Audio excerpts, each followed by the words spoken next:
तो आज हम ऐसे टॉपिक पे बात करने वाले हैं जिसको हमारी सोसाइटी में थोड़ा कम बात किया जाता है। तो जो लोग अपने बच्चों के आसपास हैं उनसे रिक्वेस्ट है कि प्लीज हेडफोन लगा लीजिए। ठीक। नहीं तो आप बोलोगे सर आप क्या क्या कुछ भी बोलते रहते हो। चलिए, तो मुझे पहला मैसेज सुबह आया मास्टरबेशन को लेकर। हालांकि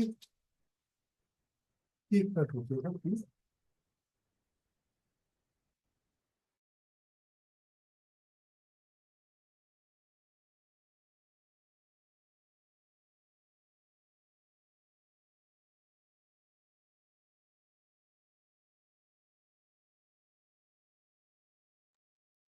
सर आवाज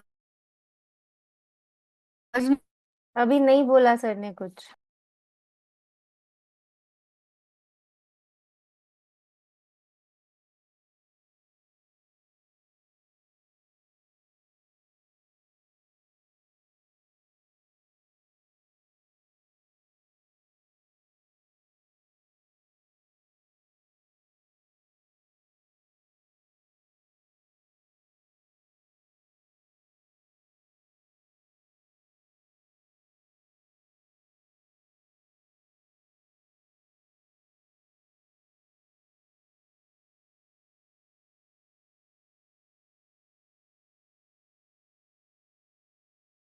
निकालो यार, इतना अच्छा चटनी, इतना गर्मी में वो तीखा चीज नहीं खाना चाहिए। इतना गर्मी में उतना तीखा चीज।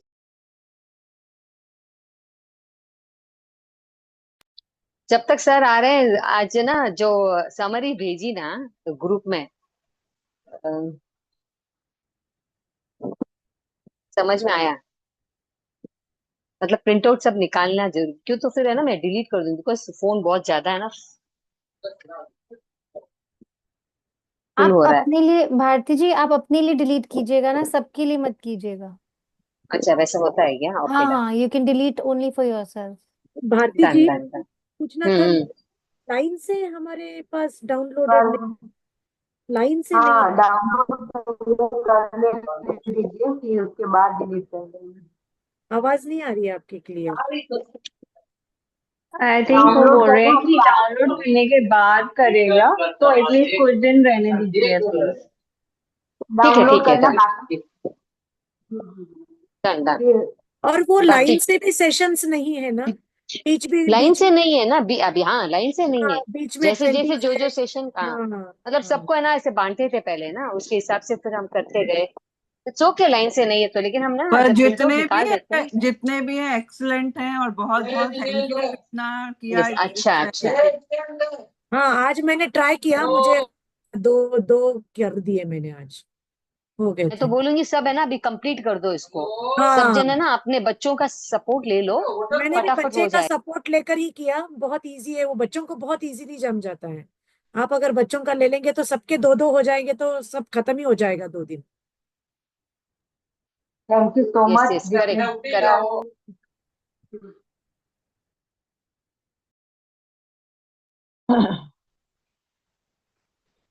हम तो समराइज करना सीख रहे हैं, अभी होता नहीं है हमसे। जी, मुझे भी नहीं आता है। नहीं नहीं, किसी का हेल्प ले लो आप, ऐसे नहीं होगा इजीली। वो बच्चों को बहुत इजी हो जाता है वो करने के लिए। मैंने मेरे तरफ से ट्राई किया तो आधा घंटा लग गया समझने में, वो 5 मिनट में कर दिया उन बच्चों ने। मतलब पर इतना मैडम, इजी होता है उन मुझे लोगों बच्चे को। मुझे पर तो मैडम, बहुत अगर बच्चे आपके साथ हैं इसलिए आपने करवा लिया। हमारे तो बच्चे बाहर है तो किससे करवाएं। नहीं नहीं, हाँ, नहीं नहीं इसीलिए मेरे बाहर बच्चे भी है आज ना, आए, आप खाली उनको आज फॉरवर्ड दोपहर कर में दो। किस आए। टॉपिक पे बात कर रहे हो आप लोग? मतलब क्या मैं करने बोल रही का हूँ यूट्यूब। अगर टॉपिक? अगर बाहर भी है ना, आप फॉरवर्ड यूट्यूब कर से दोगे ना वो सीखो। करके आपको हाँ, भेज देंगे। यूट्यूब से मैं वही करने वाली थी। मेरे भी सीखो। बच्चे दोपहर में आए हैं, एग्जाम्स हो गई है, जस्ट आए हैं। और यूट्यूब इंजीनियर। से सीख के कर सकते नहीं, लैपटॉप हैं, से ही इजीली होगा है। ना, मोबाइल से नहीं होगा ना। पर सुप्रिया जी, हम होगा। लोग इधर इतने टेक्निकल एडवांस नहीं नहीं है हम। नहीं हो रहा इसलिए है मुझसे, तो हिंदी अभी हिंदी सीखना में पड़ेगा वीडियोस सब। होते हैं हिंदी साधना में भी जी, होता बहुत है, सिंपल। इंग्लिश में भी होता है। ठीक सब ठीक है, अलग ट्राई अलग करेंगे। हिंदी में ही डाले हैं। हाँ। ट्राई मैं कर रहे हैं पर टाइम लगेगा, और बहुत थोड़ा ज्यादा टाइम लगता है, पर कोशिश कर रहे हैं, ये भी सीख जाएंगे। हाँ, नहीं, और बिल्कुल अगर सही। बाहर बच्चे क्या बाहर भी है ना, सीखने की उनको बातें भेज कर रहे हो, सकते हो मुझे तो ना। कुछ समझ नहीं मेरे आया बच्चे बार बार छोटे आके छोटे बता के समराइज, जाते हैं, मैं हेमा बोलती सीमा जी, हूँ, समराइज जो वो हाँ समरी आ रही है ना हर चैप्टर की, भेज रहे हैं ना ग्रुप हाँ। में, जो अलग से अच्छा ग्रुप अच्छा। बनाए नोट्स के लिए, उसकी बात कर रहे हैं कि वो नोट्स सब कर लें, सब दो दो अगर वीडियोस ले लेंगे तो इजी हो जाएगा। तो मैंने अभी वही ग्रुप में मैसेज डाला है, मुझे बता दीजिए कौन से चैप्टर्स का करना है, मैं कर दूंगी। और मोना है ना, कोई जी बता रहे थे सिर्फ और एक मोना ग्रुप जी बना हुआ सिर्फ है ऐसा करके। करो, हाँ 2 ग्रुप है, आप उसको कंबाइन कर तो लो। वो जो और एक ग्रुप बना है ना, उसका लिंक है ना, आप सर को भेज दो, सर इस ग्रुप पे भी भेज देंगे, तो हम क्या है, उस लिंक से हम जुड़ जाएंगे अपने आप। Just send the link of the group. Yes. अच्छा, मुझे एक बार बताओ कि मोबाइल से कर सकते हैं? सब, हाँ, मोबाइल से भी हो सकता है दीपालिका जी। मोना जी पहले ग्रुप का आप करो, मैंने क्योंकि बहुत दो ट्राई ग्रुप में किया, हो रहा मोबाइल से है ना, नहीं तो होता है, डिवाइड हो रहा है बहुत कॉपी करना पड़ता है। अगर लैपटॉप से करेंगे तो बहुत इजीली हो जाता है, एक्चुअली। मोबाइल से बहुत टफ है एक्चुअली। छोटे छोटे वो वीडियोस बहुत बहुत लोग बहुत अगर, बार आपको शॉर्ट शॉर्ट निकालना हाँ, पड़ता है, फिर वहां डालो, यस बहुत यस, डिफिकल्ट है। लैपटॉप से बहुत फास्ट होता है। जो मैं जिस ओके। ग्रुप में हूँ उसका नाम है मेडिकल योगा नोट्स ग्रुप, इसके अलावा भी कोई ग्रुप है? मोना जी आप ग्रुप का नाम छोड़ो, पर 2 ग्रुप, एक सीमा हिमा हिना मैम किसमें है, वो ग्रुप अलग है। हेमा मैम, हिना मैम, वो है क्या आपके ग्रुप में? हमारा हमारा ग्रुप हाँ, का नाम है Hema live ma'am. Medical yoga.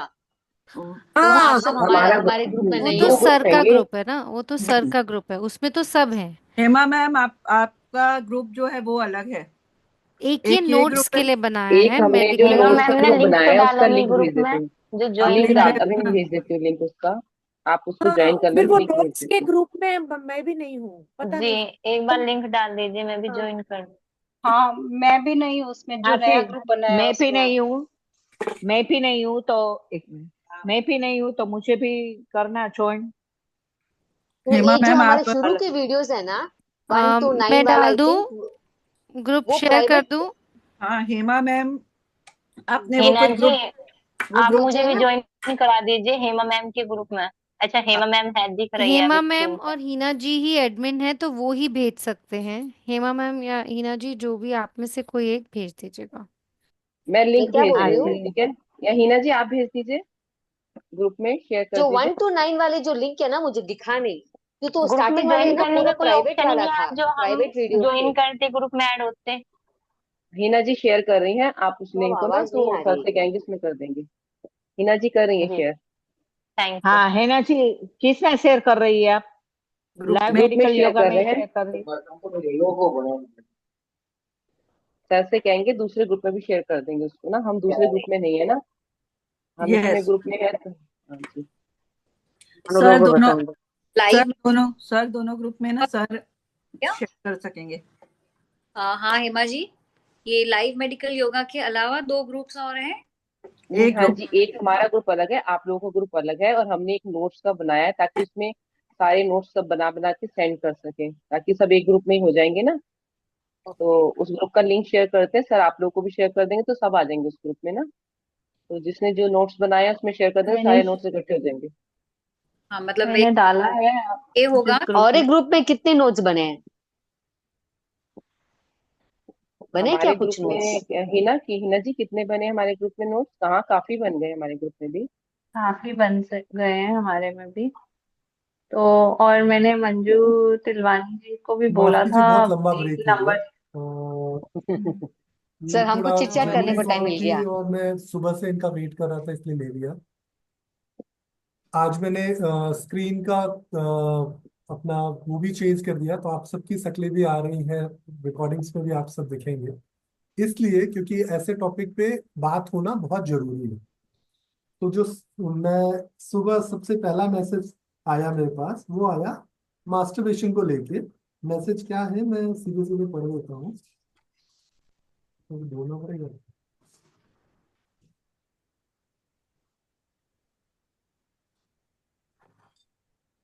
क्योंकि ये ढूंढना भी पड़ेगा।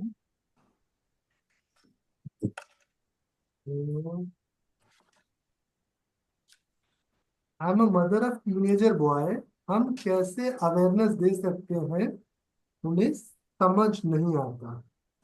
और सर एक रिक्वेस्ट है, मास्टरबेशन के ऊपर एक छोटी वीडियो फॉर टीनेजर्स के लिए भी बनवाएं। ये फिर इन्होंने अगर आप ऐसा कुछ कर पाएंगे तो मतलब ये चाहती है कि ग्रुप में भी शेयर करें, तो पहले तो हम इसी पे बात करते हैं, ठीक। सो मास्टरबेशन एक्चुअली बिल्कुल नॉर्मल है, ठीक। किसको करना चाहिए किसको नहीं करना चाहिए ये बहुत जरूरी चीज है। मास्टरबेशन कितना करना चाहिए ये बहुत जरूरी चीज है।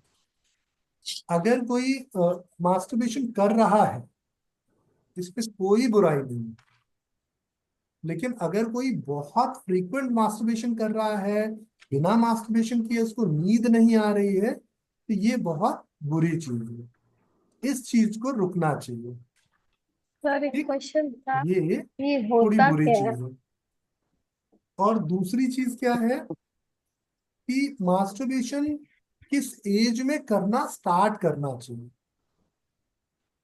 सो मास्टरबेशन जितना लेट स्टार्ट करोगे उतना बेहतर, जितना अर्ली स्टार्ट करोगे उतना बुरा है।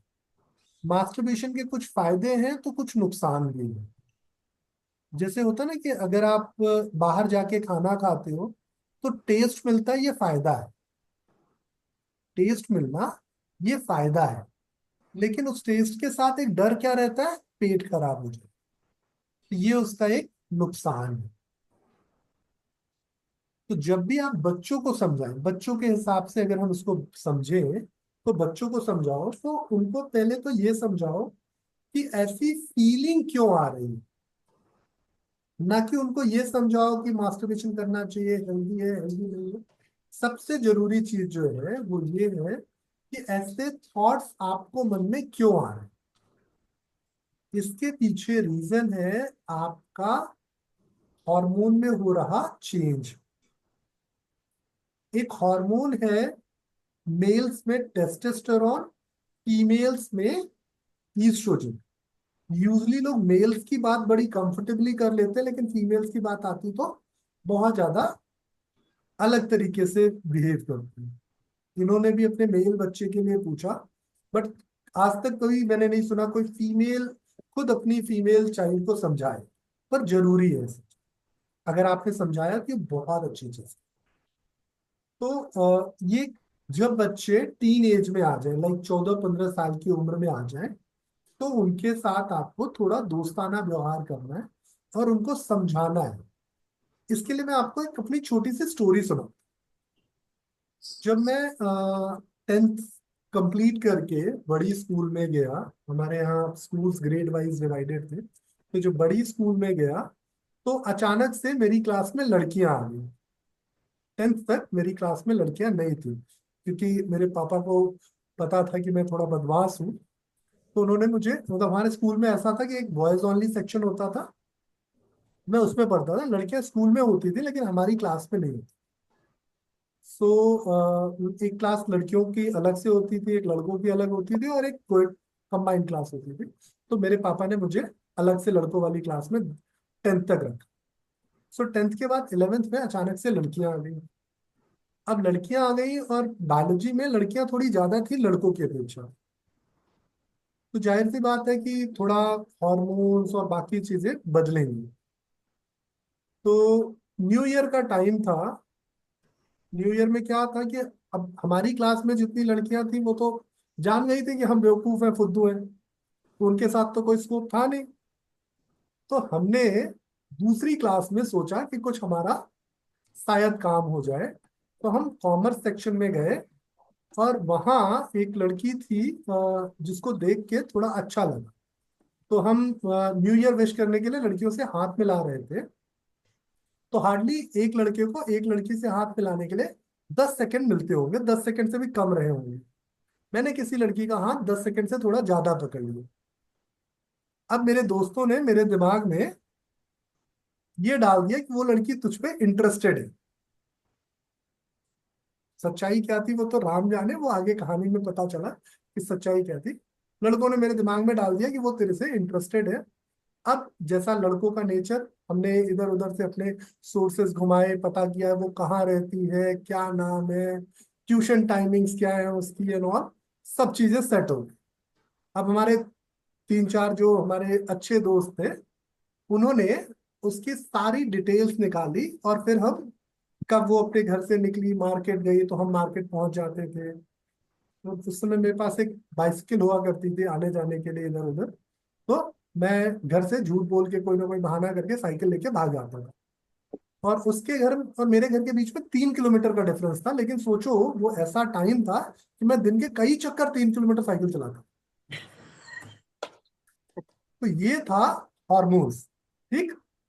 अब हुआ क्या कि जब भाई किसी के भी पीछे आप चक्कर लगाओगे तो उस तरफ से भी कुछ ना कुछ रिस्पॉन्स आना है। तो हम 10-12 दिन 15 दिन उसके ट्यूशन, और कभी वो मार्केट जा रही कहीं जा रही तो उसके पीछे पीछे, जैसे वो कुत्ते घूमते ना ऐसे ऐसे, हम घूमने लगे साइकिल लेके। तो ऐसे 1-2 बार थोड़ी बातचीत करने की कोशिश की, लेकिन हिम्मत नहीं हो पा रहा था, क्या पूछें कैसे पूछें। तो फिलहाल हमारे एक मित्र थे, उन्होंने हमको सलाह दी कि उससे जाके बोल दो कि तुम मुझे पसंद हो, मैं तुमसे दोस्ती करना चाहता हूँ। क्योंकि हम वो लड़कियों से बात करने का तब तक हमको कोई अनुभव नहीं था, अभी भी नहीं है, तब तो बिल्कुल भी नहीं। तो हमने जाके बोला कि यार तुम हमें बहुत पसंद हो और हम तुमसे दोस्ती करना चाहते हैं। तो उस समय तो वो कुछ नहीं बोली, चली गई। दूसरे दिन जब वो स्कूल आई तो दूसरे दिन स्कूल में भी हमने घेर लिया उसको कि तुमने कुछ बताया नहीं, हम तुमसे दोस्ती करना चाहते हैं। तो उसने कुछ नहीं बोला, वो चली गई। ऐसे स्कूल में 3-4 दिन तक बातचीत हुई, तो हमने फिर उसको बोला कि देखो, साफ साफ बता दो, मुझे अच्छा नहीं लगता कि ऐसे मैं रोज रोज तुम्हारे पीछे आता हूँ, किसी दिन कोई देख लेगा तो मेरी पिटाई लगाए। तो उसने कहा तुमको कुछ समझ में नहीं आ रहा, बेवकूफ हो गया। हम बोले हमें तो सच में कुछ समझ में नहीं आ रहा, इसीलिए तो पूछ रहे हैं। तो उसने कहा कि अच्छा ठीक है, मैं सुबह सुबह मम्मी के साथ मंदिर जाती हूँ, तो मंदिर के पीछे तुम आना, वहां बात करते हैं, स्कूल में बात करना इतना सेफ नहीं है। इतना उसने बोला, हमको बहुत खुशी हुई। आप सोचो, उस दिन रात को हम ढंग से सो नहीं पाए, इतनी खुशी। हमने अपने सारे दोस्तों को बताया, क्योंकि उसमें किसी की गर्लफ्रेंड नहीं थी, तो हम थोड़े ज्यादा अच्छे हो गए। कहानी रात तक किसी तरीके से बीती। सुबह हमने बहुत जल्दी नहाया, हमारे पिताजी सब एकदम शॉक्ड हो गए, इतनी सुबह ये कैसे नहा रहा है। हमने सुबह सुबह नहाया, भगवान को पूजा वूजा की, मतलब घर में जैसा सिखाया गया था कि अच्छे काम के लिए जा रहे हो तो भगवान को थोड़ा थैंक यू बोल के जाओ। तो हमने भगवान को मत्था वत्था टिकाया कि भगवान थैंक यू, अब तो हमारी गाड़ी चल निकली है। हम एकदम अपनी साइकिल चमका उमका के, सोचो साइकिल का क्या रोल था, लेकिन हमने अपनी साइकिल को भी नहलाया चमकाया उमकाया और चले गए। गए तो वो हमें मिली भी मंदिर के पीछे। और फिर हमें ज्यादा बातचीत करना आता नहीं था, तो वहां हमने लड़कियों से बातचीत करना सीखा। हमने उनको बोला तुम सुंदर लग रही हो, तुम मुझे बहुत पसंद हो, ऐसा वैसा ब्ला ब्ला, बड़ी सारी बातें हुई। फिर उसके बाद उनकी मम्मी जब पूजा करके बाहर निकली तो वो जल्दी जल्दी भाग आई और मम्मी के साथ चली गई। अब ये सिलसिला हमारा चल निकला। सोचिए हम कुछ 17-18 दिन लगातार उनसे मंदिर के पीछे मिलने जाते थे। अब हमें तो लगा कि यार हमारी गाड़ी बहुत अच्छी चल रही है। तो हमारे मोबाइल नंबर का जमाना था नहीं, तो हमारे लैंडलाइन नंबर एक्सचेंज हुए। हमने कहा कि देखो, हम हॉल में सोते हैं, हम फोन का रिंग ऑफ कर देंगे, हम फोन करेंगे तो तुम उठा लेना, या हमारा रिंग एकदम स्लो रहेगा, हम तुरंत उठा लेंगे। तो हमने टाइम सेट किया कि 1 बजे कॉल आएगी। हम 12:50 से ही ऐसे वेट करने लगते थे, और फाइनली ये कॉल्स आने जाने का सिलसिला भी चला। ये भी कुछ 22-25 दिन से ज्यादा चला। फिर एक दिन स्कूल में क्रिकेट खेल रहे थे, तो क्रिकेट हम कॉमर्स सेक्शन के लड़कों के साथ खेल रहे थे। तो वहां पे एक सज्जन थे, आज मेरे बड़े अच्छे मित्र हैं, वो तरुण, तरुण तिवारी। तो ऐसे उसको देख के मेरे फ्रेंड्स ने बोला कि आ रही है। तो तरुण को थोड़ा बुरा लग गया। तरुण ने आके हमारा कॉलर वॉलर पकड़ लिया कि वो मेरी गर्लफ्रेंड है, फालतू की बातें मत करना, ये वो। अब हम तो भाई अलग ही खुमार में थे, हमें तो लग रहा था कि यार हम तो रोज मंदिर के पीछे मिल रहे हैं, फोन पे इतनी लंबी बातें कर रहे हैं हमने तो एक दूसरे के बारे में इतनी सारी राम कहानियां गिन ली है। और तरुण कह रहा है मेरी गर्लफ्रेंड है। तो हम भी चौड़े हो गए तरुण से। अब हम दोनों के बीच में झगड़ा हुआ, बात पहुंची हमारे सीनियर तक। तो पवन उर्मलिया करके हमारे एक सीनियर थे जिनसे हमारी थोड़ी ज्यादा बनती थी, तो हम पवन भैया को शिकायत किए कि तरुण हमसे बदमाशी कर रहा है। तो पवन भैया ने हमारा शांति समझौता कराया। अब इस शांति समझौते में क्या है ये देखिए, ये बड़ी अनोखी चीज थी। पवन भैया के सामने वो उछल रहा था कि मेरी गर्लफ्रेंड है, मैं कह रहा था मेरी गर्लफ्रेंड है भैया। तो जब पवन भैया ने हम दोनों का उत्साह देखा तो वो समझ गए, क्योंकि वो हमसे थोड़े ज्यादा सीनियर थे। वो 12वीं क्लास में पढ़ते थे, हम 11वीं में पढ़ते थे, तो उनको हो सकता है उनका भी किसी ने काटा हो। तो उन्होंने कहा बेटा देखो तुम दोनों सही बोल रहे हो, दोनों गलत नहीं है, लेकिन अब कौन कितना सही बोल रहा है इसके लिए हम एक टेस्ट करते हैं कि दोनों को अपना अपना प्रूफ देना होगा। तो तरुण ने तुरंत बोला चलिए मैं फोन लगाता हूँ, मेरी फोन पे बात होती है। तो हम बोले अच्छा ठीक है। तो टाइम सेट हुआ शाम के समय का, उसके ट्यूशन से पहले का। तरुण ने यहाँ से फोन लगाया, हेलो आंटी बात करनी थी वो ट्यूशन के लिए। वो भी आ गई। तरुण ने यहाँ बोला कि मैं ट्यूशन निकल रहा हूँ, तो तुम आ जाओ, आज हम ट्यूशन नहीं जाएंगे कहीं और जाएंगे। और उसने मना कर दिया। तो तरुण ने कहा देखा मेरी बात होती है मेरी गर्लफ्रेंड है।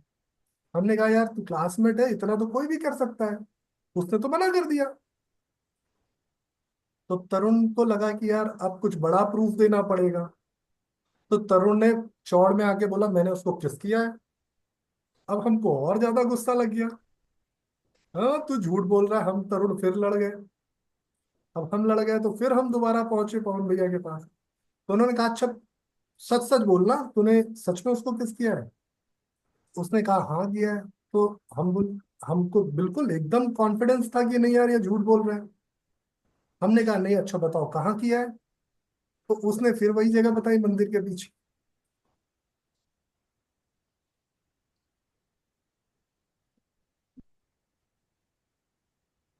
तरुण ने कहा शाम को वो अपनी दादी के साथ मंदिर जाती है और शाम को हम मंदिर के पीछे मिलते सुबह हैं।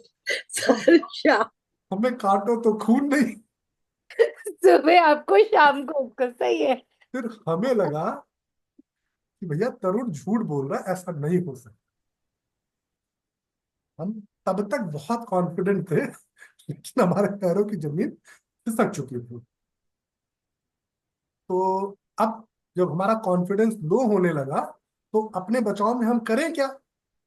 हमने कहा कोई बात नहीं, तू चल, अगर तू दिखा देगा तो मैं आज के बाद गारंटी लेता हूँ कभी उससे बात नहीं करूंगा। तो तरुण ने कहा ठीक है, जैसे ही मेरी मीटिंग फिक्स होती है मैं बताता हूँ तेरे को टाइम, और वो तू पहुंच जाना। अब तरुण ने उनसे शाम के समय मिलने का टाइम फिक्स किया और हमें बताया कि आज शाम को हम मिल रहे हैं। अब आज शाम को तो हमें काटो तो खून नहीं, हमने अपने दो दोस्त और तैयार किए कि अगर तरुण झूठ बोल रहा होगा तो तरुण को पीटेंगे, और वो अगर झूठ बोल रही हो तो उसको पीटेंगे। तो वहां, क्योंकि वो पावर प्रोजेक्ट की एक कॉलोनी थी जहां हम रहते थे बचपन में, तो वहां पावर हाउस था। पावर हाउस का एक बड़ा सा डैम बना हुआ था सोन नदी के ऊपर। तो तरुण मंदिर से लेके उनको डैम के नीचे पत्थर पे जाके बैठ गया, हाथ वाथ पकड़ लिया। तब तक हम छुपे छुपे सब कुछ देख रहे थे। अब हमारे सब्र का बांध टूटा। हमने अपनी साइकिल जितनी तेज चलाते बनी चलाए, और जाके साइकिल से उसकी पीठ में जोर से दे मारा। उसकी पीठ टूट गई। अब ये कहानी सबको पता चल गई, पूरी पूरी कॉलोनी को पता चल गई। क्योंकि हम बाल मन, इतनी समझ थी नहीं, हमने मार दिया। अब उसके घर वालों ने उसको हॉस्पिटल हॉस्पिटल ले गया, जो भी किया हो। हम तो मार के अपनी साइकिल उठाए और भाग गए। फिर उसके बाद हमको ढूंढते ढूंढते स्कूल तक बात पहुंची। स्कूल के प्रिंसिपल को बताया गया, उन्होंने हमारे पापा को बुलाया। और वो पहली बार था जब हमारे पापा ने हमको मारा नहीं। नहीं तो हमारी कोई गलती सुनते थे तो ये नहीं देखते थे किसके सामने वो चालू हो जाती। लेकिन जब प्रिंसिपल बता रहे थे हमारे पापा को हमारी करतूतें, तुम्हारे पापा सब कुछ बहुत शांत मन से सुन रहे हैं। और लड़की के फादर जो है वो थोड़े ज्यादा प्रिंसिपल को सुना के गए थे कि मैं एफआईआर कर रहा हूँ, ये कर रहा हूँ, वो कर रहा हूँ। और पापा ने हमारे सब कुछ सुना बहुत मन से। उसके बाद पापा ने हमारे मुंह से सब कुछ सुना।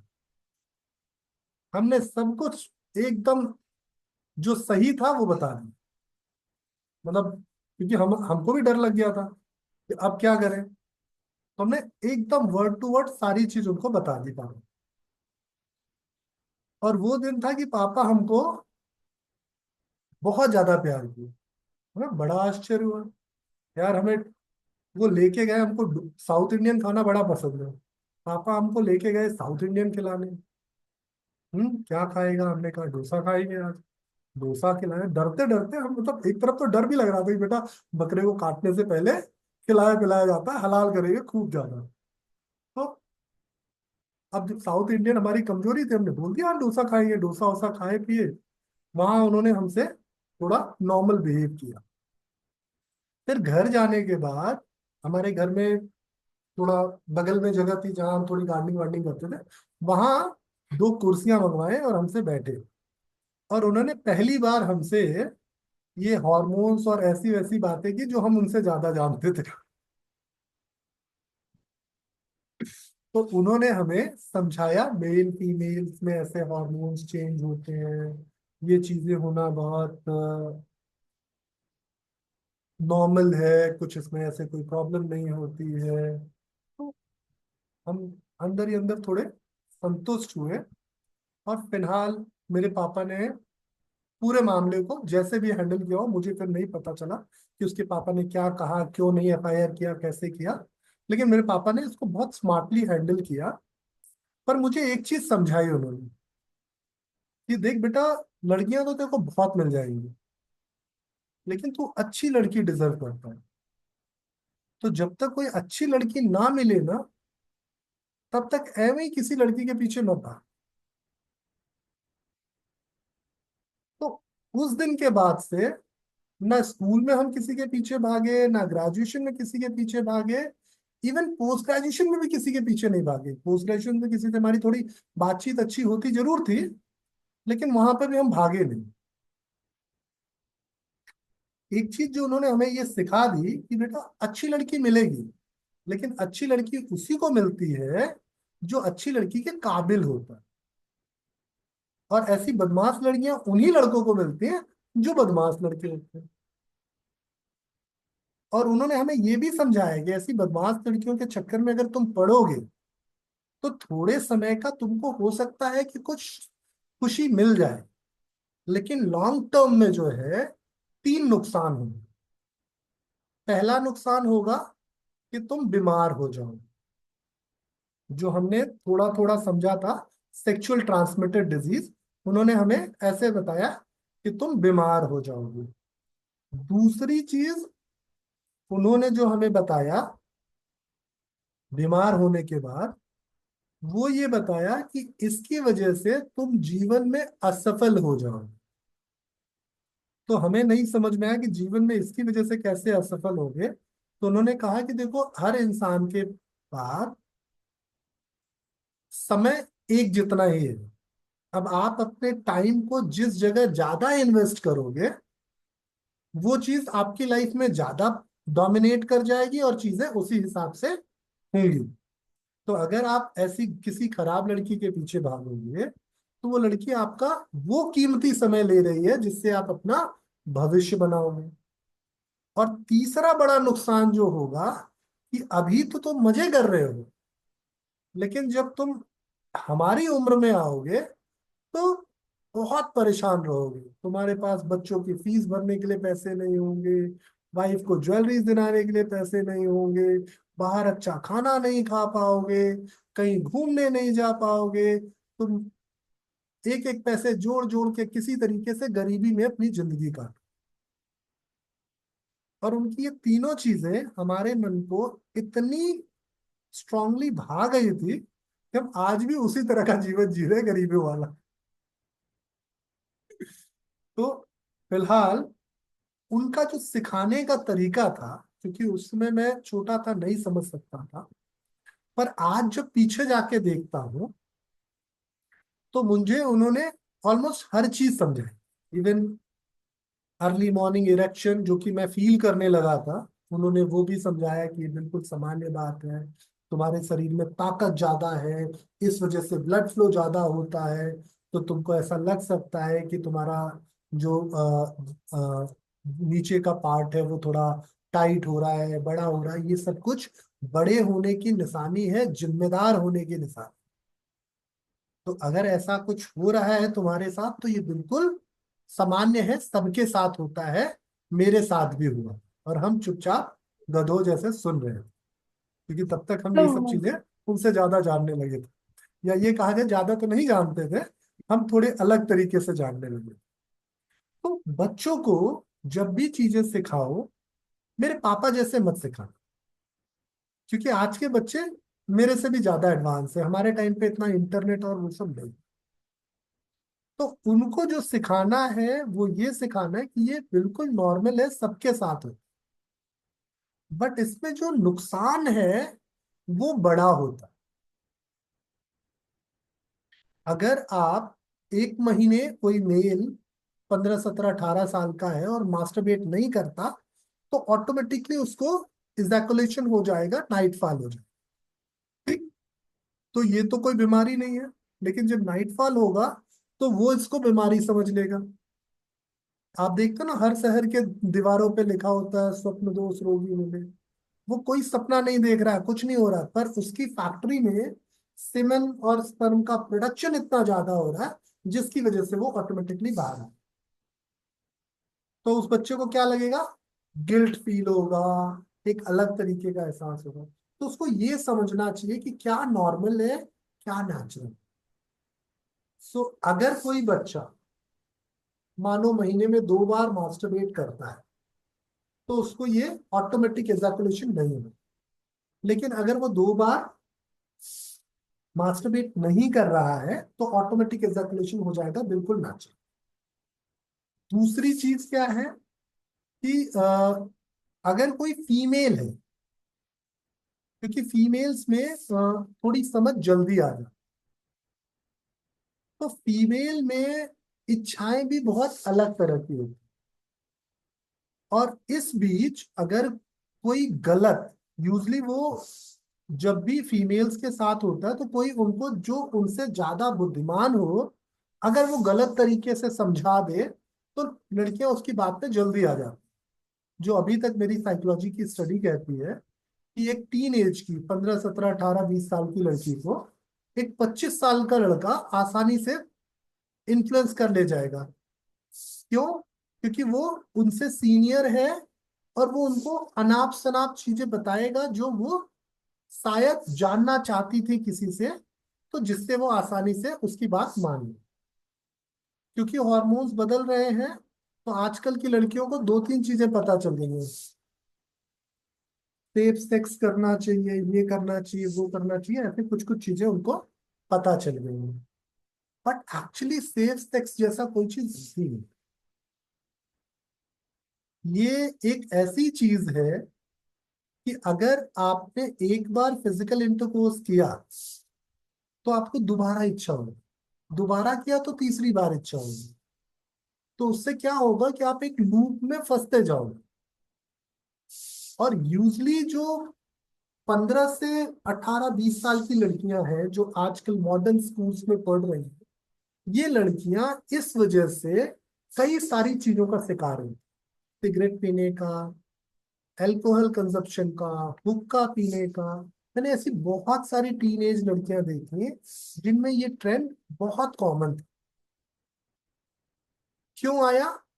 क्योंकि किसी ने उनको ये समझाया कि ये चीज बड़ी कूल है, ये चीज बहुत अनोखी है। तो बच्चों को समझाना क्या है कि देखो, अट्रैक्शन ठीक है, किसी से बात करना ठीक है, पर जैसे हर चीज का एक समय होता है। अगर कोई चीज समय से पहले कर ली जाए तो वो चीज आपके जीवन में बड़े नुकसान लेके आए। जैसे समझो आप कि एक आम का फल है, ठीक। आम का फल जब छोटा होता है तो हम टेस्ट के लिए उसको तोड़ के चटनी बना के या ऐसे कच्चा खा जाते हैं। पर उससे आप जब काटते हो तो आप देखते हो आम का जो बीज है उसके ऊपर एक लेयर भी नहीं आई होती, ऐसे प्लेन सा बीज निकलता है जब वो पूरी तरह से तैयार हो। तो उस आम की जो खासियत थी, जितना आपको स्वाद और सुख वो दे सकता था, वो नहीं देगा। तो जो बच्चे समय से पहले इस तरह की चीजें करेंगे, वो जीवन के अगले पड़ाव में वो स्वाद और वो सुख नहीं दे पाए, नहीं पा पाए। तो इसलिए टीन एज बच्चों को या यंग एज बच्चों को ये समझना होगा कि फिजिकल इंटरकोर्स के लिए कम से कम उनको 22 साल का होना पड़े। अगर वो 22 साल से पहले इस एक्ट पे इन्वॉल्व होते हैं तो 35-40 साल जाते जाते उनकी चीजें गड़बड़ हो जाएंगी। क्यों गड़बड़ हो जाएंगी? क्योंकि जो हॉर्मोन्स का स्तर उनकी बॉडी में बनना चाहिए था वो समय से पहले बन जाएगा, जिसकी वजह से उनको पीरियड्स की प्रॉब्लम, हॉर्मोन्स की प्रॉब्लम और दुनिया भर की प्रॉब्लम्स बढ़ जाएंगी। तो उनका जो कीमती समय उनके जीवन को बेहतर बनाने के लिए लगना चाहिए था वो इन हार्मोन के स्ट्रगल में बीतेगा। उनका शरीर ना तो उतना मजबूत है उस हार्मोन्स के प्रभाव को झेलने के लिए। तो इसके लिए उनको ये समझाना है कि फीमेल्स की ब्यूटी उसके हार्मोन्स, उसके इमोशंस। और अगर आपने इन इमोशंस को पहले यूज कर दिया आम के फल के जैसे, तो वो आपको हो सकता है थोड़े समय के लिए कुछ टैंगी सा टेस्ट दे जाए, थोड़े समय के लिए खुशी फील करा जाए, लेकिन लॉन्ग टर्म जो उनका पावर है वो नहीं मिल पाए। तो इसलिए यंग एज में फिजिकल इंटरकोर्स करना या मास्टरबेशन करना, ये आपको लंबे समय पे नुकसान है। तो आज थोड़ा सा एंजॉय कर लो, कल ज्यादा परेशान हो जाओ, ठीक। या आज थोड़ा सा खुद को बेहतर रख लो, कल ज्यादा खुश रहोगे। समझ रहे हो आप? तो अब इसमें अक्सर कमी कहाँ आती है, हमने ये तो समझा दिया, कैसे उनको इन चीजों से डील करना ये नहीं समझा, कैसे इन चीजों से डील करना है वो नहीं समझा। अट्रैक्शन है, होगा। आजकल तो जैसी सोसाइटी हो रही, जब मेरे समय पे मैं किसी लड़की से बात करना चालू किया था तो मेरे दोस्त मेरे को ज्यादा वैल्यू करने लगे थे। तो आज का तो समय ही बिल्कुल बदल गया है। आज तो ये एक तरीके का मुझे लगता है कि अपने सर्कल में एडवांस दिखना, कूल दिखने का भी एक सिंबल हो गया है। तो ठीक है, फ्रेंड्स बनाइए, कोई बुराई नहीं, फ्रेंड्स के साथ घूमिए फिरिए, इसमें भी कोई बुराई नहीं। लेकिन आपको ये समझना है कि किस चीज की कितनी अहमियत है, ठीक। तो अगर आप किसी लड़के को या किसी लड़की को पसंद कर रहे हो, कोई बुराई नहीं। 10 साल तक अगर लगातार इसको पसंद करोगे तभी इसके साथ जीवन भर बिता सकते हो, ठीक। तो टेस्ट कर लो 10 साल तक क्या तुम दोनों के बीच में चीजें कॉमन रहती हैं, चीजें अट्रैक्टिव रहती हैं। तो ठीक है, 10 साल में तुम्हारी शादी कर दी। तो अगर कोई 15 साल में लड़की किसी लड़के को पसंद कर रही है, या कोई लड़का, तो 25, 26, 27 में उसकी शादी कर देंगे। तो हमने उसको एक क्या दे दिया, एक लॉन्ग टर्म गोल दे दिया। दूसरा क्या बताया कि अगर अभी तुम लोग समझदारी से सावधानी से रहोगे तो तुम आगे लाइफ में लंबा चीजों को सेलिब्रेट करोगे। अभी अगर तुमने कुछ समझदारी नहीं दिखाई तो लंबा सेलिब्रेशन नहीं होगा, फिर आगे चल के तुम लड़ोगे, फ्रस्ट्रेट होगे, बीमारियां आएंगी। तो क्या होगा, लड़कियां क्योंकि इमोशनल होती है, थोड़ा ब्रेन से सोचती नहीं है, वो इमोशन से सोचती है। और लड़के थोड़े से क्या होते हैं, बेवकूफ होते हैं, वो छोटे से गेन के लिए ना बड़े से बड़े रिस्क लेने को तैयार हो जाते हैं, जैसा मैंने किया था। तो होता क्या है कि उनको अगर लॉन्ग टर्म एक गोल मिल जाएगा तो फिर भी उनको खुद को बेहतर कर पाना आसान है। लेकिन अगर आप उनको रिस्ट्रिक्शंस करोगे, उनको जबरदस्ती टॉर्चर करोगे, तो फिर मुश्किल है। क्योंकि एक दूसरा आएगा जो उनको बोलेगा यार तेरे को पता नहीं है सेक्स करना कितनी अच्छी चीज है, स्ट्रेस बर्स्ट हो जाता है, सारा टेंशन खत्म हो जाता है, मैं तो करता हूँ हफ्ते में 3 बार। तो फिर क्या होगा, अब ये लड़का भी परेशान। देख, तो ये बहुत दूसरा क्या है, इस एज में मोस्टली बच्चों के साथ एक बहुत बुरी चीज होती है, कुछ लोग उनका गलत फायदा उठाते, उनको अब्यूज करते हैं। तो इसके लिए भी उनको बहुत जरूरी है समझाना कि मम्मी पापा एक बच्चे के सिर्फ मम्मी पापा नहीं होते। अगर वो बच्चे को अच्छी चीजें सिखाते हैं तो बुरी चीजें भी बच्चे को उन्हीं से मिली। अगर किसी बच्चे में ऐसी फीलिंग आ रही है तो क्यों आ रही है, क्योंकि उसके पापा से उसकी मम्मी से उसको जो जीन्स मिले हैं उसी वजह से आ रही है, राइट। तो मम्मी पापा को भी ऐसी फीलिंग आई होगी तभी उसको आ रही है। तो अगर ऐसा कुछ भी है, कोई आपके साथ कुछ गलत कर रहा है, कुछ आपको ऐसा लगता है जो ठीक नहीं है, कोई आपको परेशान कर रहा है, तो उसको आपको बोलना पड़ेगा, बताना पड़ेगा। ये नहीं सोचना होगा कि लोग मुझे जज करेंगे, मैं कोई गलती कर रहा हूँ। क्योंकि ऐसी फीलिंग्स होना बिल्कुल नेचुरल है, मम्मी पापा को भी होती तो आपको भी।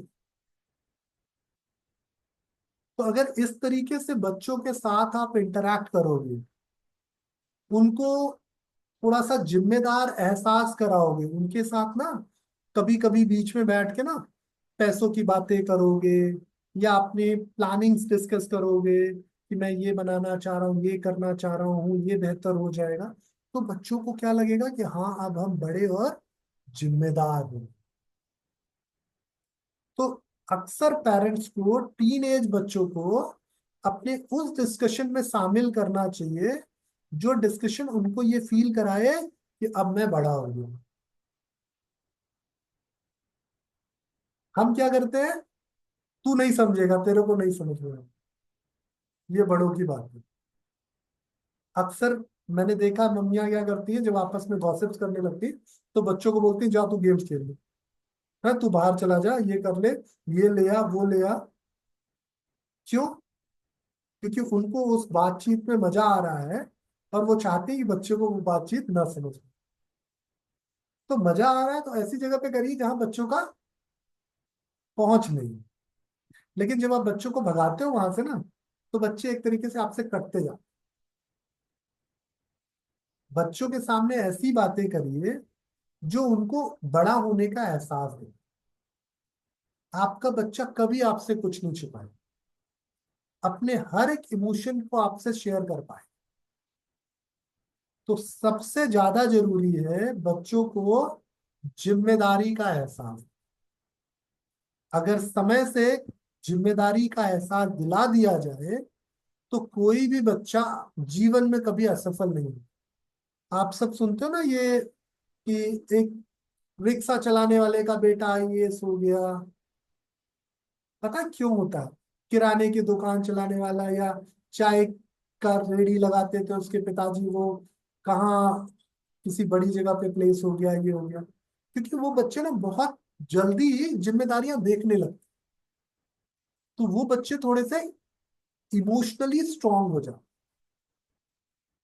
और जब तक हम बच्चों को ना बहुत संभाल के रखते हैं, बहुत प्रोटेक्ट करके रखते हैं, ऐसे बच्चे इमोशनली बहुत वीक होते हैं। ऐसे बच्चों को इमोशंस को हैंडल करना कम आता है।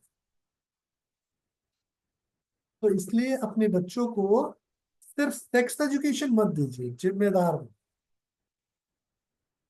अगर आप कोई चीज खरीदने जा रहे हो तो जैसे आप रिसर्च करते हो ना, ये काम बच्चे को दे दो। अगर आपका बच्चा 15 साल का है तो उसको ये काम रिसर्च दे दो कि हमें एक नई चीज खरीदनी है, थोड़ा रिसर्च करके पता लगा कौन सी चीज कॉस्ट इफेक्टिव है, अच्छी क्वालिटी की है, इसकी रेटिंग्स कैसी है। बच्चा बहुत अच्छा करके दे, उसको समझ में आएगा चीजों की वैल्यू। ठीक। तो ये करना टीन एज बच्चों को पालना सबसे आसान बना। तो ये तो हो गई बच्चों की बात। दूसरा सवाल जो बड़ों के लिए था वो और अलग था। सर सर एक क्वेश्चन था।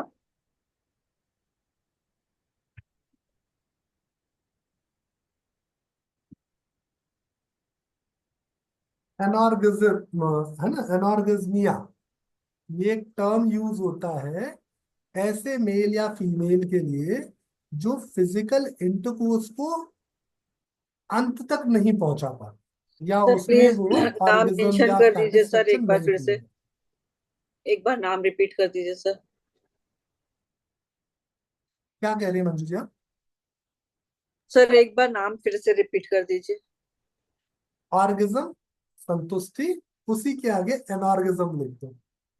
सो एनॉर्गेज्मिया करके एक टर्म यूज करते हैं, जिसका मतलब होता है कि जब आप फिजिकल इंटरकोर्स कर रहे हो, ये मेल के लिए भी है और फीमेल के लिए भी है, कि आप उस एक्ट को ठीक फील तो करते हो लेकिन अंत तक नहीं पहुंच पाते, क्लाइमेक्स तक नहीं पहुंच पाते। ये कोई प्रॉब्लम नहीं है, कोई बीमारी नहीं है, ये सिर्फ और सिर्फ आपके प्रोसेस को कंडक्ट करने की कमी है। बिकॉज जो सेक्सुअल एक्ट है ये एक ब्यूटीफुली डिजाइंड प्रोसेस होना चाहिए, स्पेशली उन कपल्स के लिए जो एक दूसरे के यूज टू हो गए। तो जो मैं कल बता रहा था आपको, परसों हमने बात की थी ना, कि एक मेल को हो सकता है एक फीमेल के साथ अच्छा इरेक्शन फील हो, दूसरे फीमेल के साथ ना हो। तो ये है प्रोसेस। इसीलिए ये ऑर्गेज्म भी जो है ये प्रोसेस का हिस्सा है। हो सकता है एक फीमेल को किसी एक पार्टनर के साथ ऑर्गेज्म ना फील हो, वही फीमेल किसी दूसरे फीमेल के साथ मल्टीपल क्लाइमेक्सेस फील कर सकती है। कैसे हुआ? साइकोलॉजी। ठीक। तो वो जो साइकोलॉजिकल चेंज है वो है प्रोसेस।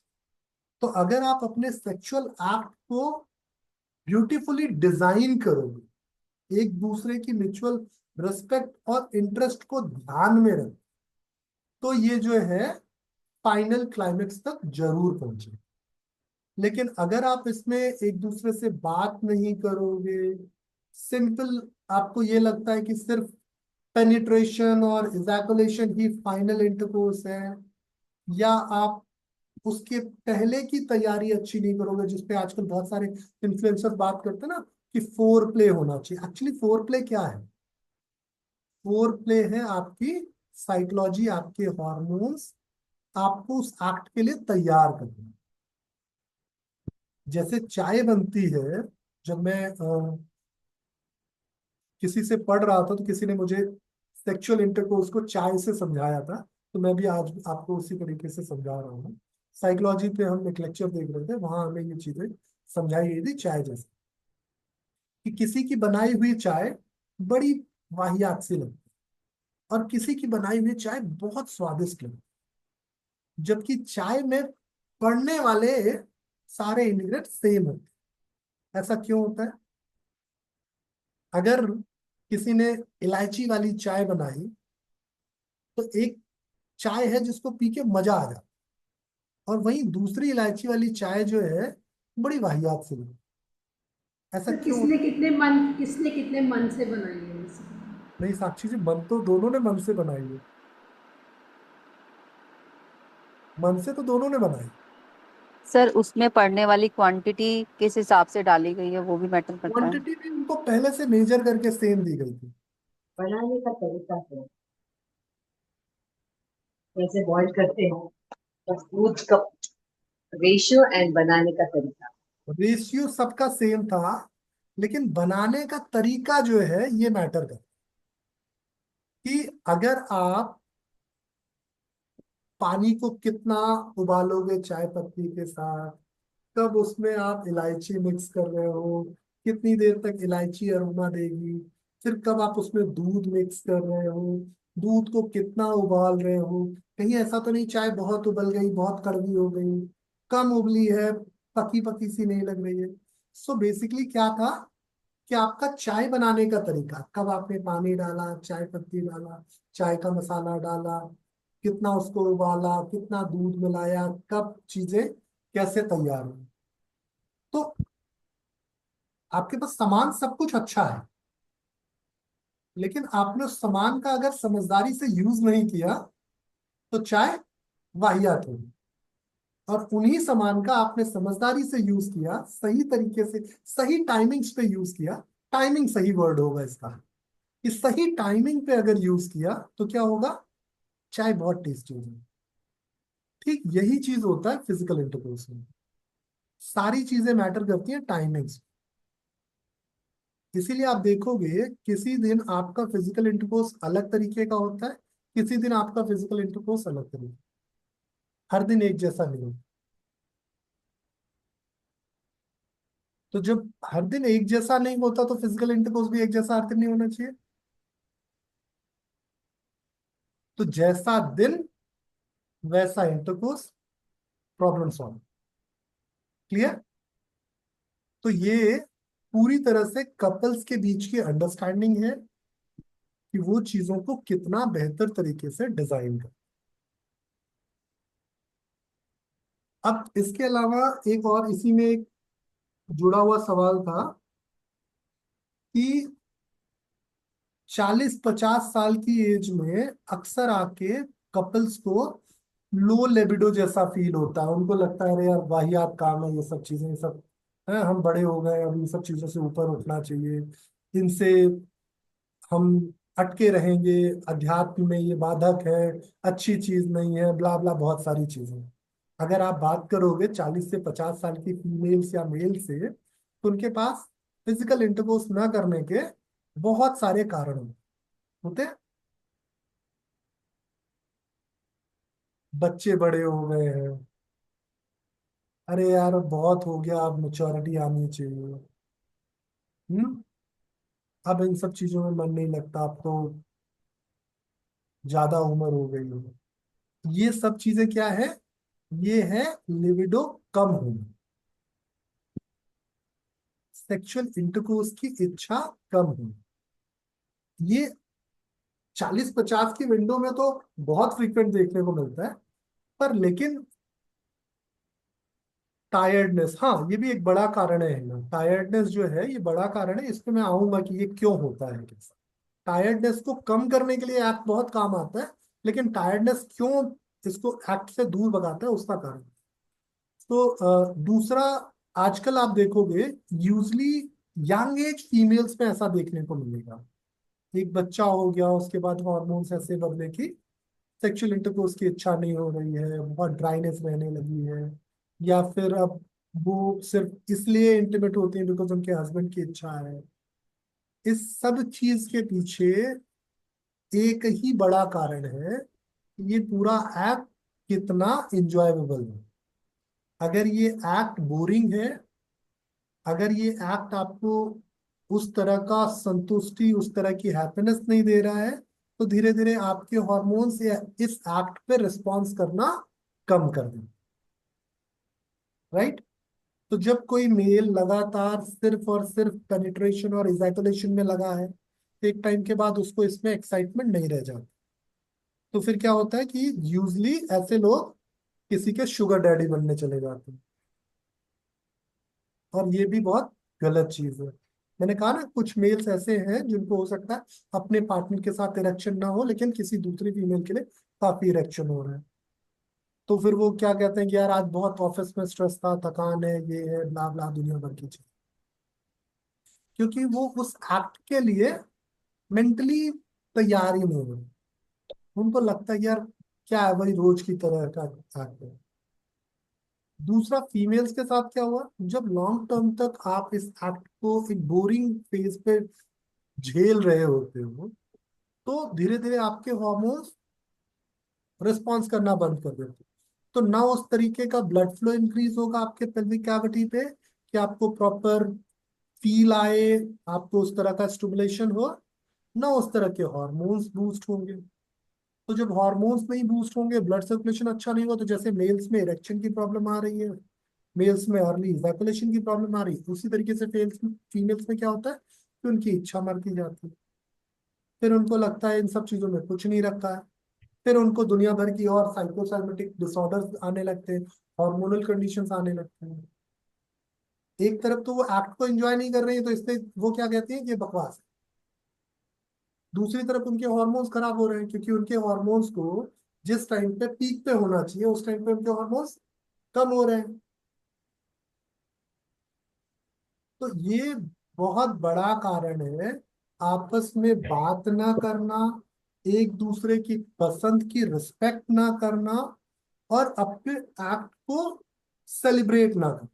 सेलिब्रेशन बेसिकली हम जब करते हैं तो कैसे करते हैं? पिछला बर्थडे ऐसे सेलिब्रेट किया था, अभी इस वाला कुछ और स्पेशल होना चाहिए। करते हैं ना हम बच्चों का बर्थडे जब प्लान करते हैं, तो हम हर बार कुछ ऐसा सोचते हैं कि पिछले बार से बेहतर होना चाहिए। क्यों सोचते हैं?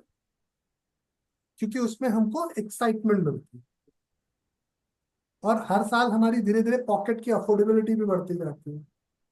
जैसे जैसे बच्चे बड़े होते हैं ना, तो हमारा इनकम भी बड़ा होता है, तो हम ज्यादा खर्च करने लगते हैं, ज्यादा उसको ग्रांड करने लगते हैं। तो ये दो चीजों पे, एक तो पॉकेट की अफोर्डेबिलिटी, ठीक, दूसरी पॉकेट की अफोर्डेबिलिटी क्या है? ये है हॉर्मोन्स। जितना हॉर्मोन्स यूज करोगे उतना ये बेहतर होगा, जब नहीं यूज करोगे तो क्या होगा? खराब होता जाएगा। तो पहली चीज पॉकेट की अफोर्डेबिलिटी आपके हॉर्मोन से। दूसरी चीज क्या है? Mental excitement. मेंटल एक्साइटमेंट में क्या होता है? जब किसी, मैंने बताया ना आपको जितना 11th वाला किस्सा, तो उसमें क्या था? वो लड़की कुछ अनोखी लड़की नहीं थी, सिर्फ एक मेंटल एक्साइटमेंट। और वो मेंटल एक्साइटमेंट आया कहाँ से? मेरे कुछ दोस्तों ने बोल दिया। कॉमर्स क्लास में तो बहुत सारी लड़कियां थी, हर लड़की के लिए तो वो थॉट नहीं आया। क्यों? क्योंकि हर लड़की के लिए वो थॉट किसी ने दिमाग में डाला है। तो यूजली हम क्या करते हैं ना, आसपास के लोगों से ऐसे थॉट्स अपने दिमाग में डाल लेते हैं कि चीजें गड़बड़ हो जाती हैं। तो हम फिर एक दूसरे से कम्युनिकेशन, अपनी एक्सपेक्टेशन शेयर ही नहीं करते। तो ये बहुत बड़ा कारण होता है लो लिबिडो का। लो लिबिडो कोई बीमारी नहीं है, सिंपली आपके हॉर्मोन्स कम हो गए, दैट्स व्हाई आपकी इच्छा कम है। अब इसमें थकान वाला पार्ट कैसे रोल प्ले करता है वो देखिए। यूजली जब हम थकते हैं तो हमारी बॉडी में क्या होता है? जब भी कोई इंसान थकता है तो उसकी बॉडी में क्या होता है? एनर्जी को रिप्लेस करने के लिए कार्टिसोल्स आते हैं। तो कार्टिसोल्स आएंगे तो क्या करेंगे? आपको थका हुआ सा, लेथार्जिक, इनएक्टिव फील कराएंगे। लेकिन अगर आप उस समय कार्टिसोल्स की जगह किसी दूसरे हार्मोन का रश फील कर लो, तो क्या होगा? आप बहुत रिलैक्स्ड और बेहतर नींद की ओर चले जाओगे, सुकून की ओर चले जाओगे। तो जो लोग फिजिकली एक्टिव कम होते हैं, जिनका एक्सरसाइज वाला पार्ट बहुत मैकेनिकल होता है, ब्रेन रिलैक्स नहीं होता। जैसे कई बार दो तरह के लोग हमने देखे हैं। एक लोग होते हैं जो बहुत फिजिकली एक्टिव हैं लेकिन ब्रेन से उससे भी ज्यादा सुपर एक्टिव। तो उनमें टायर्डनेस होती है, तो वो ऐसा होता है कि उनको बहुत अच्छी नींद आ जाती है। आपने सुना होगा, जो लोग बहुत एक्टिव योगा कराते हैं, वो उनको रात को बड़ी गहरी और अच्छी नींद आ जाती है, जो फिजिकली बहुत एक्टिव है। दूसरे तरह के वो लोग हैं जो फिजिकली जितने एक्टिव है, मेंटली उससे ज्यादा एक्टिव है। तो वो क्या होता है, जब फिजिकल एक्सरसाइज करते हैं थोड़ी देर के लिए अच्छा फील करते हैं, लेकिन उनकी नींद और थकान ये उनके वश में नहीं रहती। तो जब ब्रेन और बॉडी के बीच का रिश्ता अच्छा नहीं होता, तब ये थकान जो है आपको खुश नहीं होगी। थकान को खत्म करने के लिए सबसे अच्छा तरीका है कि ब्रेन और बॉडी के बीच का रिश्ता अच्छा किया। तो जब आप बहुत थके हुए हो और बेड पे आए और आपके पार्टनर ने कुछ ऐसा कर दिया जिससे आपकी थकान दूर हो, अब ये कुछ अच्छा क्या है?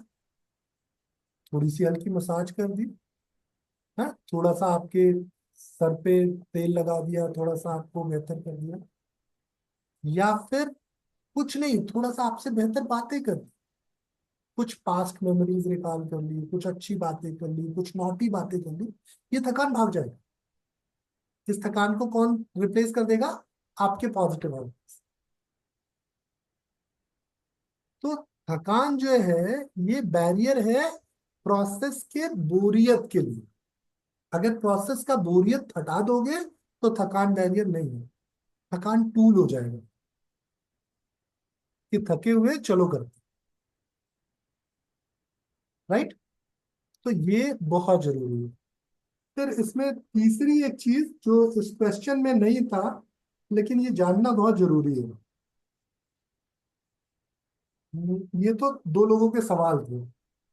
तीसरी जो जरूरी चीज है वो ये है कि बहुत सारे मेल या फीमेल बहुत हाइपर सेक्सुअल होते हैं, उनकी बॉडी की नीड्स बहुत ज्यादा होती है और फिर उसकी वजह से उनको गिल्ट होता है, वो अपने पार्टनर के साथ अपनी नीड्स डिस्कस नहीं करते, जिसकी वजह से उनके हार्मोन्स में प्रॉब्लम है। कुछ लोग कहते हैं ये हार्मोनल डिस्टरबेंस है, कुछ लोग बोलते हैं साइकोलॉजिकल डिस्टरबेंस है, कुछ लोग बोलते हैं तो बहुत ज्यादा बेवकूफ सोचता है या सोचती है इस वजह से ऐसा होता है, पर एक्चुअली नहीं है। ये हमारा एनर्जी लेवल है। जिसके पास जितनी ज्यादा एनर्जी होगी उसकी सेक्सुअल नीड्स भी उतनी ज्यादा होंगी। इसीलिए आप देखो जब नई नई शादी होती है या आप नए नए किसी के साथ सेक्सुअली एक्टिव होते हो तो एक एक दिन में आप 3 3 4 4 बार फिजिकल इंटरकोर्स कर जाते हैं। कुछ लोग शायद इससे भी ज्यादा करते हैं। लेकिन वही कपल 10 साल बाद शायद हफ्ते में एक बार भी नहीं इंटरकोर्स कर पाता। कारण क्या था? सिर्फ एक चीज, बॉडी की एनर्जी। तो अगर किसी की सेक्सुअल नीड्स ज्यादा है तो इट मीन्स उसकी एनर्जी ज्यादा अच्छी है, उसको उसको सेलिब्रेट करना चाहिए, ना कि उसको वेस्ट करना चाहिए। तो इसके लिए कपल्स को बात करनी चाहिए, प्रॉपर प्लान करना चाहिए, ना कि इसको कुछ बुरी चीज मान के दबाना चाहिए। क्योंकि जब आप इसको दबाओगे तो बीमारियां हैं, जब आप अपनी नीड्स को सप्रेस करोगे तो बीमारियां हैं। और ये बीमारी क्या हो सकती है? ये बीमारी माइग्रेन हो सकती है, ये बीमारी नर्व कंडक्शन में प्रॉब्लम्स हो सकती है, न्यूरोलॉजिकल प्रॉब्लम्स हो सकती है, यहाँ तक कि ये आपको पैरालिसिस तक करा सकती है। हार्मोनल डिस्टरबेंस हो सकते हैं, आपको फाइब्रॉइड्स हो सकते हैं, आपको सर्वाइकल कैंसर तक हो सकता है हाई एस्ट्रोजन की वजह से, ब्रेस्ट कैंसर तक हो सकता है हाई एस्ट्रोजन। तो इस चीज को इग्नोर करना समझदारी है। सर मेनोपॉज के बाद कुछ ऐसा रहता है क्या कि कुछ कम इच्छा होती है या ऐसा कुछ? जी देखिए, ये आपके ऊपर है। कम इच्छा इसलिए होगी क्योंकि आपका ईस्ट्रोजन नेचुरली कॉम्प्रोमाइज हो गया। मोस्टली लेडीज का ऐसा सुना है कि कुछ ऐसा रहता है क्या कि अगर आप नहीं करोगे तो इच्छा कम हो जाएगी, करोगे तो नहीं होगी। नाम लेना ठीक नहीं लेकिन मतलब ये हार्मोन्स और एज और मेनोपॉज इससे रिलेट नहीं है ये आपके? नहीं है ना। अभी आपकी क्लास में नाम लेना ठीक नहीं है। आपकी क्लास में मेनोपॉज के बाद मैंने किसी को एडवाइस दिया था कि अगर हो सके तो हफ्ते में 1 से 2 बार फिजिकल इंटरकोर्स करिए, आपकी लाइफ बेहतर हो जाएगी मेनोपॉज के बाद। तो ये पूरी तरह से आपकी हैप्पीनेस है अगर आप गृहस्थ जीवन में जी रहे हो तो। और अगर आप गृहस्थ जीवन में नहीं हो, अगर आप सन्यासी जीवन में हो, तो ये बहुत बुरी चीज है। इसीलिए मैंने कहा 22 साल से पहले बहुत बुरी चीज है, 22 साल के बाद फिर जब तक हो सके आपसे तब तक बहुत अच्छी चीज है। क्योंकि ये आपको फिजियोलॉजिकल पैरामीटर्स को बूस्ट करने में हेल्प करता है। तो जब आप एक बार फिजिकल इंटरकोर्स करते हो तो आप समझो कम से कम 4 घंटे का जीवन बढ़ जाता है। क्योंकि आपका हार्ट रेट बढ़ता है, आपके ब्लड वेसल्स में ब्लड सप्लाई बढ़ जाती है, प्रोस्टाग्लैंडिन की वजह से मसल्स रिलैक्सेशन बहुत अच्छा हो जाता है। जब मेल इजैकुलेट करता है प्रोस्टाग्लैंडिन और फीमेल बॉडी में इजैकुलेट करता है तो फीमेल के बहुत सारे पेन्स और डिस्कम्फर्ट्स कम हो जाते हैं। याद है हमने वो कल की क्लास में बात की थी कि जब पीरियड्स हो रहे हो उस टाइम पे इंटरकोर्स करना चाहिए नहीं करना चाहिए। तो अगर इच्छा है तो करना चाहिए, नहीं इच्छा तो फोर्स नहीं करना चाहिए। और ये इच्छा कैसे बनेगी? ये इच्छा बनेगी खुशी से। पिछला एक्सपीरियंस जितना अच्छा होगा अगले एक्सपीरियंस के लिए उतना जल्दी ब्रेन तैयार है। अगर पिछला एक्सपीरियंस अच्छा नहीं होगा तो अगले एक्सपीरियंस के लिए ब्रेन को एक्साइटमेंट नहीं। तो कम इंटरकोर्स करो लेकिन अच्छा इंटरकोर्स, बातें ज्यादा करो। इंटरकोर्स बहुत बड़ी चीज नहीं है लेकिन एक जो बॉन्ड है ना वो बड़ी चीज है। फीमेल्स कहती है ना, ऐसे ही किसी किसी के साथ हम इंटीमेट नहीं हो सकते, ऐसे किसी के साथ हम बहुत ज्यादा ओपन अप नहीं हो सकते। कारण क्या है? उनकी हॉर्मोन्स। लेकिन वही फीमेल अपने पार्टनर के साथ इतनी ज्यादा ओपन अप हो सकती है, कुछ भी बोल सकती है। क्यों? क्योंकि उनके हॉर्मोन्स ने वो बॉन्ड क्रिएट किया। और हर एक्ट के बाद ऑक्सीटोसिन आता है जो आपके बॉन्ड को और बेहतर करता है। इसीलिए जो कपल कॉलेज में प्यार करता है और बाद में शादी कर लेता है, उनके बीच झगड़े चाहे जितने हो, उनका बॉन्ड बड़ा अच्छा रहता है। या जिनकी अर्ली मैरिजेस हुई होंगी, उन कपल्स में भी ये बॉन्ड अगर शुरुआत में अच्छा बन गया, अगर आपका हस्बैंड या आपकी वाइफ शुरुआत के दिनों में टॉर्चर कर रही है आपको, या आपके साथ वो उस तरह का खुशनुमा व्यवहार नहीं कर रही है, तो फिर ये लाइफ टाइम का सरदर्द होगा। लेकिन शुरू शुरू में सब जेंटल होते हैं ना, सब अच्छे होते हैं, इसीलिए इतना स्ट्रॉन्ग बॉन्ड बन पाता है। जो ये हनीमून का कल्चर है ना, एक्चुअली ये बॉन्ड क्रिएट करने का कल्चर। क्योंकि जब ज्वाइंट फैमिलीज में आप रहते हो, तो आप अपने इमोशंस उतने बेहतर तरीके से नहीं एक्सप्रेस कर पाओगे जितना आप जब एक दूसरे के साथ रहोगे। तो ये सब कुछ इमोशंस हैं, आपके हॉर्मोन्स हैं, और आपकी साइकोलॉजी। अति किसी भी चीज की बुरी है, और कमी भी किसी चीज की अच्छी नहीं है। सर अगर एक पार्टनर की इच्छा हो और दूसरे की इच्छा ना हो? तो जिसकी इच्छा है, जिसकी इच्छा नहीं है, उसकी जिम्मेदारी होती कि उसकी इच्छा क्यों नहीं है इस चीज को तैयार करने की। एक सिंपल सी बात समझिए। मानो यूजली ऐसा, मैं मेल हूं इसलिए कह रहा हूं, इसको स्टेरियोटाइप मत समझिएगा। मोस्ट ऑफ टाइम क्या होता है कि फीमेल्स की इच्छा होती तो बताती नहीं, लेकिन मेल्स की इच्छा होती तो वो फोर्स भी कर लेते। ठीक? तो जब मेल की इच्छा हो तो उसको फोर्स करने की बजाय क्या करना चाहिए पता है? उसको फीमेल को भी रेडी करना चाहिए। और अगर फीमेल की इच्छा है और उस समय उसका पार्टनर जो है वो शायद उस फेज में नहीं है, उस मूड में नहीं है, तो उसको उसको इतना कंफर्टेबल करना चाहिए, उन दोनों के बीच में इतनी अच्छी बॉन्डिंग हो जानी चाहिए कि उसकी इच्छा भी बन जाए। तो फीमेल्स यूजली अपने एक्शन से अपने मेल पार्टनर को ये फील करा सकती हैं कि उनकी इच्छा है। 90% टाइम मैंने क्या देखा है कि फीमेल्स अपनी इच्छा को दबा जाती हैं, पलट के इधर उधर थोड़ी देर परेशान होती हैं, फिर जाती है, थोड़ा पानी पीती है, वॉशरूम जाती है, यूरिन पास करती है, थोड़ा घूमती फिरती है, और फिर आके सो जाती है। ठीक? तो इससे क्या होता है कि उन्होंने अपने इंडोक्राइन सिस्टम को टॉर्चर कर।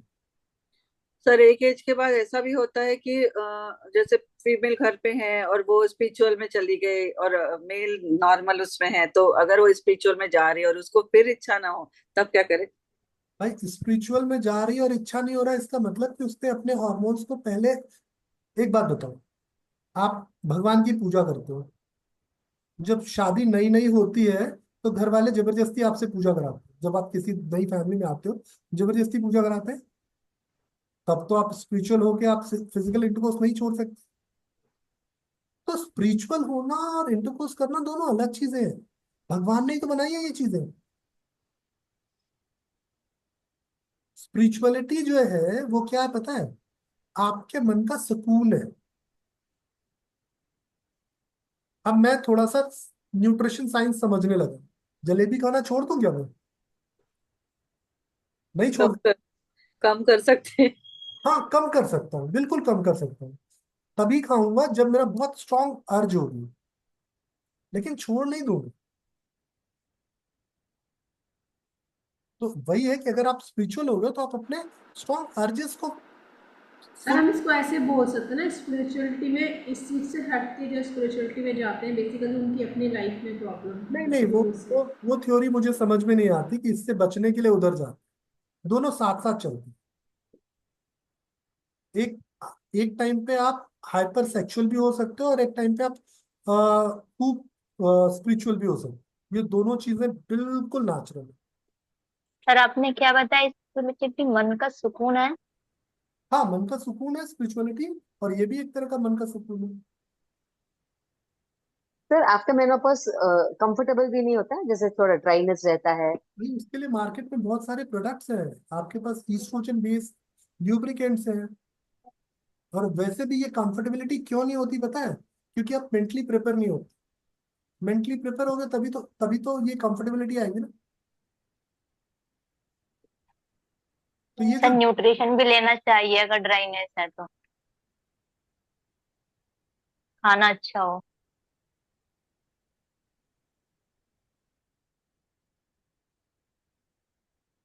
देखिए, सब कुछ जरूरी है और कुछ भी जरूरी नहीं। ये आपके ऊपर डिपेंड करता है। कोई दूसरा आपको आके कुछ समझाए, ये बेवकूफी है। ठीक। आप किस चीज में कितने कंफर्टेबल हो, ये आपसे बेहतर कोई नहीं जान सकता। अगर आप किसी चीज को ठान लो तो कोई उसको रोक नहीं सकता। और आप ठान लो कि नहीं मुझे ये नहीं करना, तो कोई आपके दिमाग में ये डाल नहीं सकता। तो सीधी सी बात समझिए, अपने मन की इच्छा को सुनिए और उसका सम्मान कीजिए। अगर आपका मन कह रहा है और आप अपने मन को रोक रहे हो, तो आप गलत कर रहे हो। आपका मन नहीं हो रहा है क्योंकि आपने पीछे अपने मन को रोका है, तो भी आप गलत कर रहे हो। हाँ, पीछे आपने एंजॉय किया है लेकिन अभी आपको लगता है नहीं यार बस हो गया, तो इसमें कोई बुराई नहीं है। लेकिन पीछे आपने खुद को सफर किया जिसकी वजह से अब इच्छा नहीं हो रही है, तो ये गलत है ना। जैसे एक इंसान डायबिटिक हो गया, उसको बेचारे को मीठा बहुत पसंद है। तो अब क्या करता है वो? नहीं यार मीठा नहीं खाऊंगा मैं वो डॉक्टर ने मना किया। तो वो फिर क्या करता है पता है? तो थोड़ा बच्चों जैसा हो जाता है, उठ के चला जाएगा। कोई मीठा खा रहा होगा तो उसके सामने बैठेगा नहीं। या इसको आप नॉन वेजिटेरियंस में देख सकते हो कि जो कोई नॉन वेजिटेरियन आपका फ्रेंड है और आप वेजिटेरियन है, और आप दोनों एक टेबल पे बैठे, उसने चिकन पिज्जा मंगाया, आपने पनीर पिज्जा मंगाया। तो जो पनीर पिज्जा खा रहा है वो अपना पिज्जा एंजॉय नहीं कर रहा है। वो मन ही मन उसके लिए दुख, बुरा फील कर रहा है कि कैसे चिकन खा रहा है, कैसे चिकन। अरे भाई, नहीं सर, अगर अगर दिल से छोड़ा हुआ रहता है तो ऐसे भाव नहीं आते। हाँ मतलब अगर नहीं बिल्कुल भी, नहीं, मतलब सर जैसे जो सर जो बोल रहे हैं ये बोल रहे हैं कि हमें बुरा लगता है कि ओ वो नॉनवेज खा रहा है। हाँ, नहीं जबकि आइडियली हमें क्या लगना चाहिए? वो अपना चीज एंजॉय कर रहा है, मैं अपना चीज एंजॉय कर रहा हूँ। सर, ये बोलना चाहते हैं कि वो इतना वाव खा रहा है और मैं नहीं खा सक रहा हूँ। यानी कि नहीं हमें नहीं नहीं उन्हीं के लिए नहीं बुरा नहीं लगता है जो चिकन खा रहा है नहीं। सामने वाला। हाँ मैं ये सोच रहा हूँ वो इतना बुरा कर रहा है वो। हाँ हाँ। जी सर, जी एक सर। एक हाँ, ये होते हैं, और एक जिन्होंने जबरदस्ती छोड़ा हुआ है मन को मार के, उसका मन ऐसा होगा कि यार वो खा रहा है मैं नहीं खा सक रहा, ऐसा भी है ना नहीं, सर, ये भी एक। जबरदस्ती छोड़ने वाले तो मुझे समझ में नहीं आते, वो बेवकूफ, वो तो टॉर्चर कर रहे हैं। जो जबरदस्ती छोड़ते हैं वो टॉर्चर कर रहे हैं। जबरदस्ती कोई भी चीज नहीं छोड़। मैं उसकी बात कर रहा था जो आप स्पिरिचुअलिटी की बात कर रहे हो, कि अगर स्पिरिचुअलिटी की बात है तो फिर आपको फर्क नहीं पड़ना चाहिए, फिर आपको अर्जेस नहीं आएगी। तो वो अच्छी चीज है वो, फिर वो। लेकिन आप रोज लोगों की चुगली कर रहे हो, लोगों की बुराइयां कर रहे हो, सब कुछ कर रहे हो, फिर आप दिया जला के बोल रहे हो मैं स्पिरिचुअल हूँ, ये गलत है। तो अगर स्पिरिचुअलिटी आती है ना तो सब तरीके से आती है। और यही वास्तव में एक संत के लिए, एक सन्यासी के लिए बताया भी गया है। ठीक। तो अगर सात्विकता है तो हर चीज में होगी, जबान में भी होगी, कपड़ों में भी होगी। फिर वो डार्क शेड वाली लिपस्टिक लगाने की जरूरत नहीं है। मतलब मैं बता रहा हूँ क्योंकि वो आपके हॉर्मोन्स इनिशिएट कर रही है ना। तो हर चीज में सात्विकता आनी चाहिए। अगर हर चीज में सात्विकता नहीं है तो फिर बेकार। ठीक। सर ये तो चलिए, ग्रेजुअल आएगी ना लेकिन। नहीं एक बात बताइए, एक दिन में तो नहीं छोड़ सकते ना सब कुछ आप। ये तो एक प्रोसेस है, कोई भी चीज एक दिन में नहीं बंद हो जाए। तो अगर बंद करना है तो इस प्रोसेस पे जाइए, बंद नहीं करना है तो क्यों जाना? बंद नहीं करना तो क्यों जाना? ठीक। चलिए, आज के लिए इतना ही। आप सबके समय और सहयोग के लिए धन्यवाद। तो अब हमारा जो प्री प्लान शेड्यूल था वो थोड़ा एक्सटेंड हो जाएगा। तो हो सकता है हम सैटरडे क्लास करें या अगले हफ्ते भी 1-2 दिन क्लासेस करनी पड़ेंगे हमें। पर ये सवाल थे और मुझे लगा आपको फोन करके बताऊंगा, इससे अच्छा पूरी क्लास को बता दूं। तो नेक्स्ट टाइम आप कभी किसी को ना ऐसे मैसेज करने में हेजिटेट नहीं होगी। तो सर जी एक क्वेश्चन था मेरा। मैं एक घंटे सोच रही थी आप जिस टॉपिक बात करो मास्टरपेशन होता क्या है पता नहीं मेरे को। सॉरी मुझे मैं 25 मुझे मैं सर अनमैरिड हूँ तो मुझे स्टार्टिंग स्टार्टिंग में ही पूछा था ये मानव क्वेश्चन। जी, मैंने आपको पर्सनली मैसेज करके भी बताया है यहीं पे कि क्या हो। आपने मेरे को मैसेज। कोई बात नहीं हिमानी, ये कोई बुरी बात नहीं है, ये बहुत अच्छी बात है कि आपको मास्टरबेशन नहीं पता। तो मैं कुछ मैंने कभी कोशिश मतलब सुना तो बहुत मतलब होता क्या ये पता नहीं मेरे को बट और किस ये पूछने की हिम्मत भी नहीं होती भाई सीधी बात है अच्छा, ये फिर मेरी बड़ा अच्छा सवाल है कि सुना मेरी हिम्मत। बहुत है लेकिन पता नहीं। हाँ इस चीज में आपके मैं एक चीज जरूर ऐड कर देता हूँ कि एक्चुअली मास्टरबेशन एक टेक्निक ऐसी है जो हर किसी के लिए डिफरेंट होती है। जैसे मैंने आपको जो मेल के लिए बताया था कि मेल जब मास्टरबेट करता है तो फर्स्टली वो अपने पेनिस को बहुत टाइट होल्ड करता है और फिर धीरे धीरे उसका पकड़ ढीला होता जाता है। तो इसीलिए जब वो रियल इंटरकोर्स करता है तो उसमें ठीक उल्टा एक्सपीरियंस होता है और इजैकुलेशन जल्दी हो जाता है। तो जो लोग बहुत फ्रिक्वेंट बहुत ज्यादा मास्टरबेट कर रहे हैं उनको अर्ली इजैकुलेशन इसी वजह से होता है। ठीक है। लेकिन जब फीमेल्स की बात आती है तो फीमेल्स में ये थोड़ा अलग है। फीमेल्स में ऐसा कोई सेट ऑफ रूल नहीं है कि नहीं कुछ इंसर्ट करना या कुछ कहीं पे टच करना। ये पूरी तरह से पर्सन टू पर्सन वेरी करता है कि किसके क्या स्टिमुलेटिंग पॉइंट्स होते हैं। हर किसी के कुछ ऐसे जोन्स होते हैं जो एक्स्ट्रा सेंसिटिव जोन्स होते हैं जो उसके लिए एक्स्ट्रा प्लेजरियस होते हैं। तो उन पार्ट को स्टिमुलेट करना, अपने हॉर्मोन्स को एक पीक पे ले जाना और खत्म कर देना, ये होता है सेल्फ लव का तरीका मास्टरबेशन।